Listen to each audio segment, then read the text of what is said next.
哼，差不多该换子弹。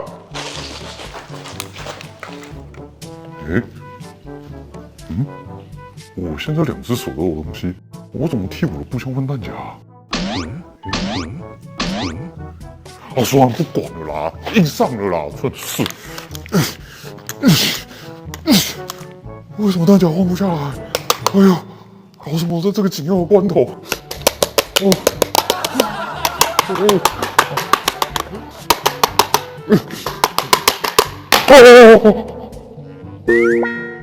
请问大家有模仿过电影中的枪战情节，使用手电筒 （A.K.A. 手持式枪灯）搭配手枪或步枪进行夜战吗？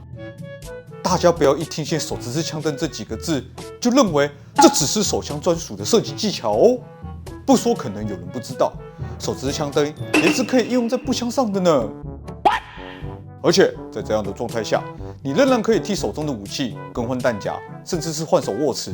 这到底又是怎么一回事呢 ？Hello， 大家好，欢迎回到卡拉班生存游戏频道。在影片开始之前，先祝福大家新年快乐，龙年行大运，红包拿来！这次的影片，我们一起来聊一聊步枪和手枪的手持式枪灯握持方式，以及在持灯的状态下，到底要如何换手握持与更换弹夹的技巧。不过，为了方便说明，接下来的影片我们会统一使用手电筒一词来称呼手持式枪灯。如果你是初来乍到的新朋友，还不清楚什么是枪灯，可以回头看看这支影片，考古复习一下。详细影片连接网址就放在影片下方的资讯栏里面哦。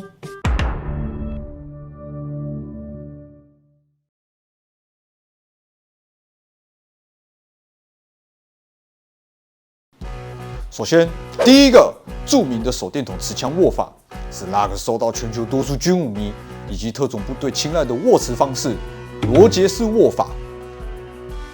罗杰式握法又称呼为指节式握法。据说它是由美国退役 FBI 特工 Bill Rogers 在1975年发明的手电筒持枪技巧。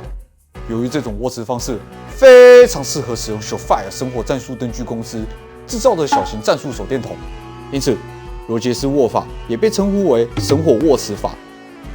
这种握持方式最大的特征就是将手电筒夹在食指与中指，或中指和无名指之间，采用类似双手持枪的方式握持武器进行射击。射手在射击时，如意开启灯光，不仅可以透过持灯手掌的大拇指进行按压，射手也可以将手电筒的开关抵靠在持枪手掌的中指或无名指关节上，利用前后挤压的方式来点亮灯光。以生存游戏玩具枪的角度来说，罗杰式握法是瓦斯手枪连续射击稳定性最好的握法。但很可惜的是，罗杰式握法在操作上对于手小的人很不友善，而且早期手电筒的体积都非常庞大，并不适合透过手指间的缝隙来夹住。好在现今科技发达，市面上有贩售不少小型高亮度的手电筒，大幅降低使用罗杰式握法的难度。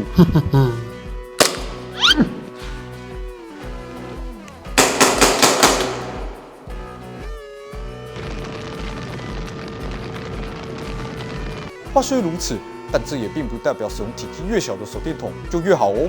体积大的手电筒还是有一些优势，但这就不在我们这次的讨论范围内。更要命的是，敌人如果故意朝着光源进行射击，罗杰式握法还会很容易导致射手的头部或身体中弹。还有，这种操作方式有一定的门槛，并不适合每个人。大部分的射手都需要经过一定程度的练习，才能流畅地使用罗杰式握法进行作战。此外，罗杰式握法并不适合直接应用在标准步枪上，这是因为多数步枪握法都是采用双手分开握持为主。如果握持步枪，同时使用罗杰式握法，射手会不易按压手电筒的按钮。只有适合单手握持的小型冲锋枪，像是乌兹 M11冲锋枪或 MP7， 比较适合使用罗杰式握法。标准步枪如意使用罗杰式握法，建议搭配手电筒专用的战术指环会比较方便。再来，第二个著名的手电筒持枪握法是那个看起来很搞笑、不太帅气，但却是美国 FBI 警方实战中堪称存活率最高的握持方式 ——FBI 高举法顾名思义，这是由美国 FBI 联邦调查局发明的特殊手电筒持枪握法。这种握持方式最大的特征是透过手臂高举或平举的方式，将手电筒远离身体和头部。这样做不仅可以用来误导敌人，让对方错误地认为发光处就是对手的位置，同时还能防止敌人刻意对着光源处进行射击时，击中射手的身体和头部。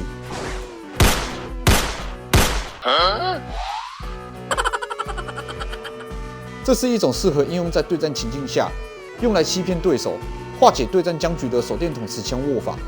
不论是手枪或步枪都可以使用哦。但我们这边要强调一下，由于 FBI 高举法是采用单手持枪，因此不论是使用手枪或步枪，连续射击时的稳定性都很糟糕。而且射手如果使用步枪，还很容易受到枪支重量杠杆效应的影响，无法长时间单手高举步枪。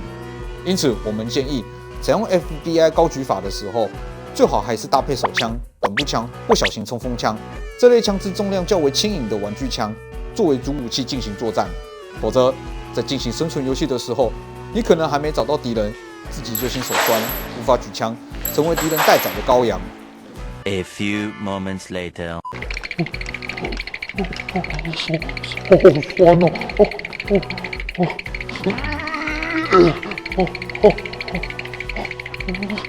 不行，不是跟你说了吗？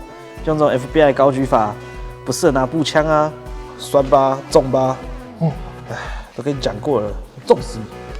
什么？可恶啊！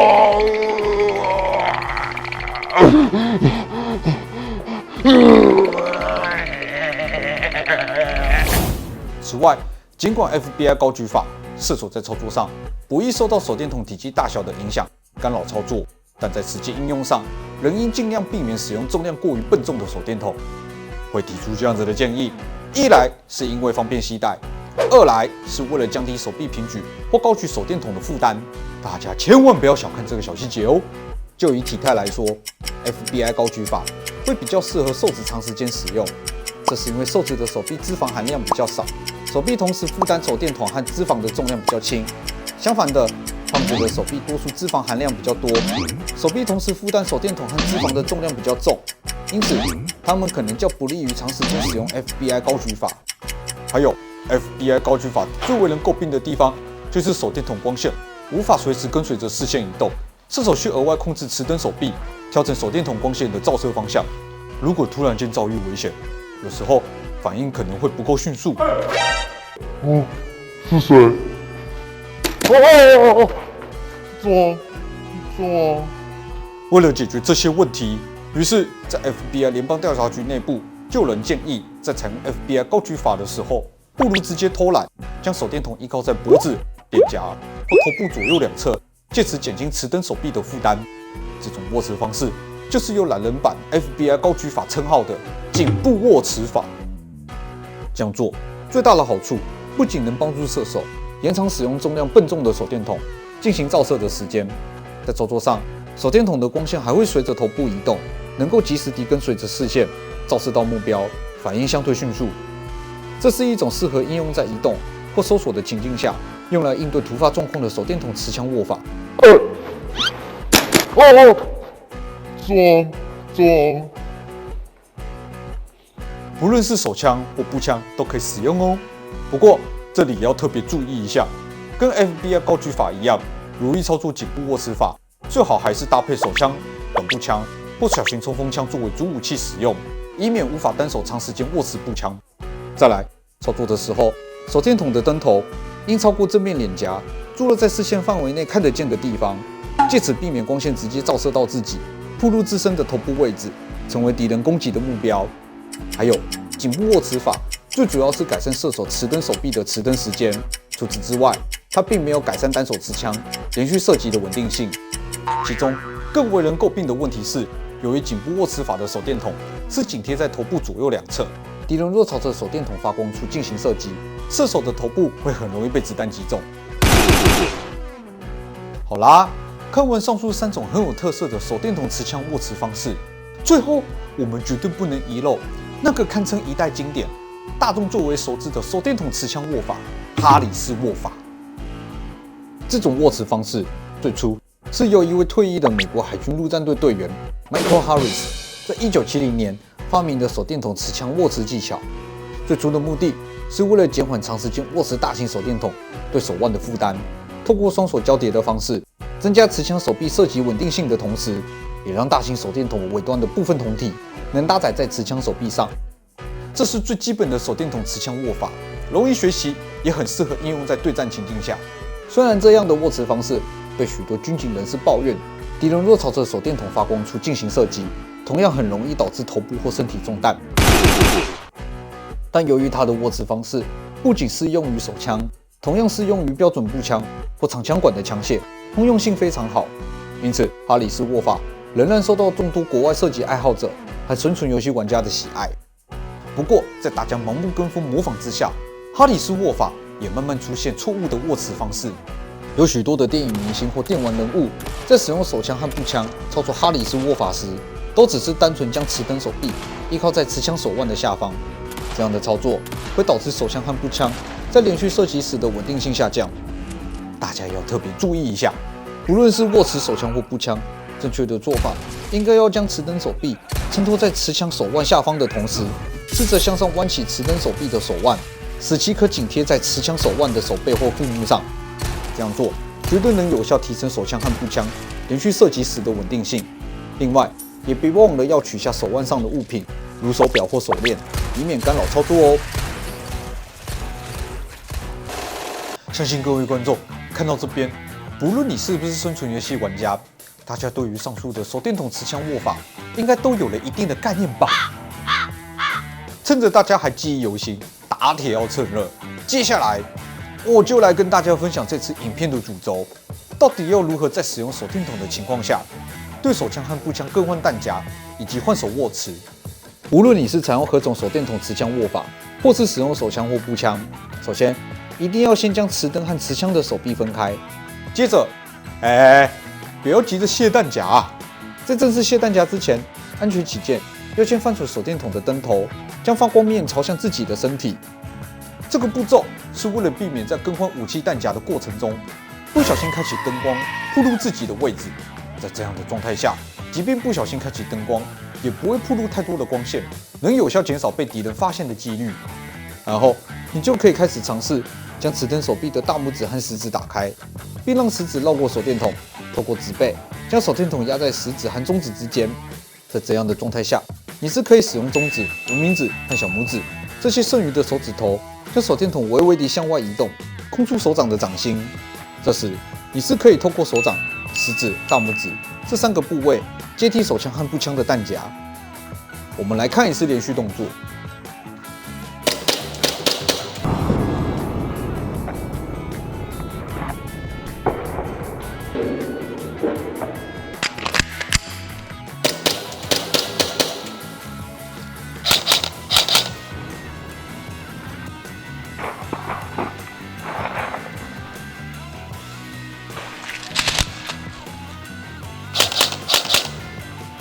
话说回来，关于双手互换这部分，是否也是一样的技巧呢？老实说，这两者的操作方式确实非常相似，但仍有些许细节略有不同。无论是递交手枪或步枪，你都可以使用持灯手掌的大拇指和食指来接住武器的握把，完成递交。这个步骤和上述更换弹夹非常相似，唯一的差异在于武器的大小和重量不同。一般而言，手枪重量都很轻盈，因此递交武器的角度非常自由，能接得住就好，不会有太多的问题。相反的，步枪的重量则多半很沉重，所以我们建议在递交武器时，最好先将步枪枪口垂直高举至90度，再进行武器换手握持的动作。这是我们认为最容易接住步枪的握持角度。如果不这样做，你会很容易受到步枪重量和杠杆效应的影响，导致步枪在换手的过程中容易摔落到地面上。手电筒步枪换手握持，这有什么困难的？这种简单的事情我也可以。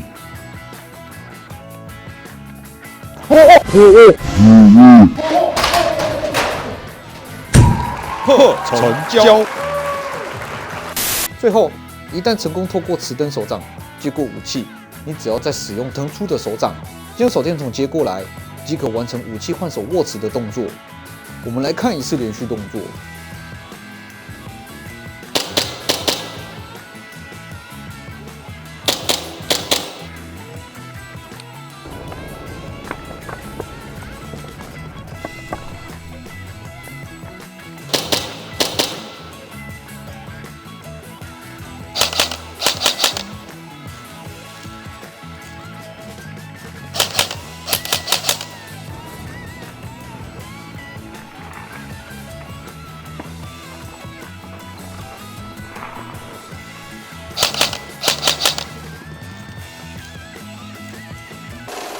非常感谢各位观众愿意将影片看到这边。以上就是这次在使用手电筒的情境下，到底要如何对武器更换弹夹以及换手握持的经验分享。大家有事没事都可以在家里练习看看，或多或少都对打夜战有帮助哦。另外，我们也鼓励大家每一种手电筒持枪握法都要练习看看，不要只单练一种手电筒持枪握法。生存游戏对战的情况千变万化，特别是夜战，没有一种手电筒握持方式是万用的。你必须要根据实际的作战情况去调整自身的握持方式，让自己处于优势之中，成为难缠的对手。如果你只擅长一种握持方式，敌人很可能会利用这个弱点对你进行反制。还有空也要多加练习武器换手握持，使用非惯用手持枪射击。这个原则和上述的观点一样，不论是在日战或夜战的情境下，都无法保证能找到理想的掩体，使用惯用手出枪进行射击。唯有配合场地的掩体，适时地调整自身的出枪方式，才能让自己处于最有利的状态下与敌人交战。不过，我相信应该也会有观众想问：明明就有那种可以装在导轨上的夹具式枪灯，干嘛还要特地练习这种非主流的东西呢？确实，夹具式枪灯在操作上真的非常方便，它既不影响武器换手握持、更换弹夹快速，而且射击稳定，又能增加玩具枪的帅气度。但是，由于这种枪灯几乎都是装在枪上，发光角度变化不灵活，敌人一旦朝着发光源射击，会很容易打中射手的头部或身体。相反的，手持手电筒在发光角度变化上就相对灵活许多，它很适合应用在单人作战的情境下，用来误导敌人，做出错误的判断。这是使用夹具式枪灯做不到的事情哦。夹具式枪灯如果想要实现同样的效果，误导敌人做出错误的判断，通常需要仰赖良好的团队合作才能达到效果。影片的最后，我们也特别呼吁每一位观众，不论是进行日战或夜战的生存游戏，一定都要遵守游戏规则，不要像路人妖一样，为了在游戏中获胜，故意利用手电筒的强光，让敌人难以判断子弹是否命中的情境下，故意变成超人，被子弹打中都假装没事，继续进行游戏。中弹要阵亡啊，不要当僵尸啊！哼，什么当僵尸？你一发都没打中我呢！好啦，这次关于手电筒持枪方式的影片就先拍到这边。老样子，如果你喜欢我们的频道，请记得按赞、订阅、加分享，或者你也可以透过影片下方的超级感谢，帮助我们，让我们的频道能走得更长远。最后，也特别感谢 JGW 丛林战场提供场地，让我们进行拍摄。我是阿耀，我们下次见，拜拜。Walking on that side, yeah, they can't tell me why. Word, I don't even need no lies. Ayy, got my own little spy. Ayy, look me in my eyes. Yeah, all your dreams gon' die. Word, same old day with the same old flow.